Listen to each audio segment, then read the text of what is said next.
మీ దేవుడు చాలా గొప్పగా నేను విన్నానండి అని,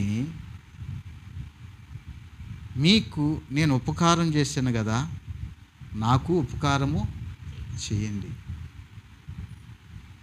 నేను బతికిన బతుకు చాలా అసహ్యమైన బతుకు, నీచమైన బతుకు. ఒక ఏసిగా బతికాను. నాకు ఒక ఆనవాలు దయచేయమని, మీ దేవుడు నన్ను రక్షిస్తాడా? రక్షిస్తాడమ్మా. నా తండ్రి రక్షిస్తాడా? రక్షిస్తాడమ్మా. నా అన్నదమ్ముల అక్కజలు రక్షిస్తాడంటే రక్షిస్తాడు. నాకు ఆనవాళ్ళు కావాలంటే ఒక ఆనవాళ్ళు ఆ దైవజనులు ఇచ్చారు. ఆ ఆనవాళ్ళు ఏంటో తెలుసా? యేసయ్య రక్తం